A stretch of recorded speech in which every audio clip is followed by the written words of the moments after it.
The murder of 23-year-old Andrea Bharatt, a court clerk at the Arima Magistrate's Court, mounted in outrage and weeks of protest across the Caribbean island of Trinidad and Tobago.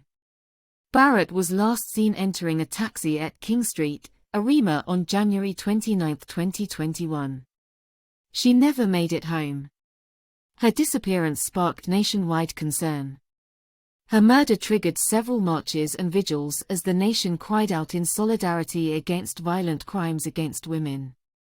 Hundreds of citizens took to the streets and their social platforms to call for the legalization of non-lethal weapons for women as well as stricter legislation for rapists and kidnappers. The search for missing Bharatt ended on February 4 at the height of a repo just after 4:30 p.m. The body was found by a scrap iron dealer driving through the area at around 12:20 p.m. Police believe she was killed days ago. Her father Randolph Bharatt identified her on the scene by the underwear and multicolored top she was wearing. The men, including Joel Balcon and Andrew Morris, and a woman were detained for questioning. Balcon, who had 70 charges against him between 2004 and 2017, died on February 10 after being hospitalized. Police said when they went to Morris' Tompuna Road home, he had to be subdued because he was acting violently. They said he fell during their attempt to subdue him, and officers were also injured. Police said he was offered medical attention, but refused.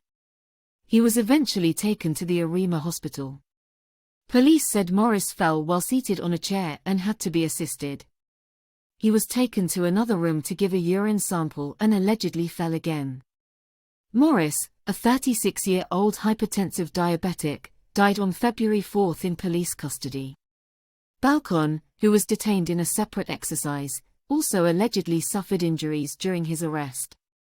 He fell into a coma shortly after he was held by police and later died at the Eric Williams Medical Science Complex. Before his death, Balcon died he had anything to do with the kidnapping and murder of Andrea during a leaked 9-minute police interrogation.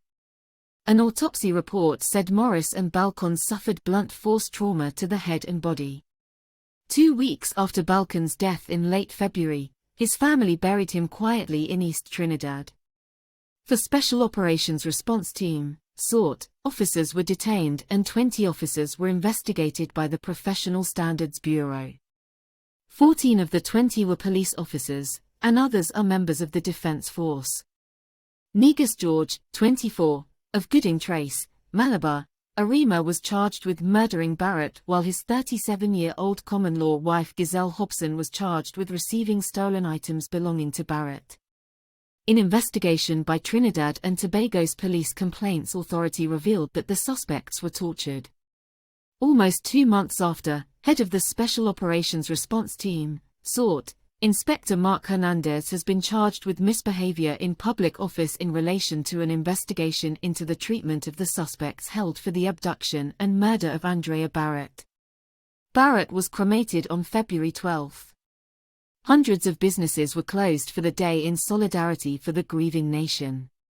Her body will be taken to the family's Arima home for a ceremony and then to the Arima Magistrate's Court for a visit before being taken to the Faith Assembly Church in Aruca for the last prayer. After her cremation, her father said his daughter's death has left an impact which took the world by storm. Tell us what are your thoughts on this matter. Comment and subscribe.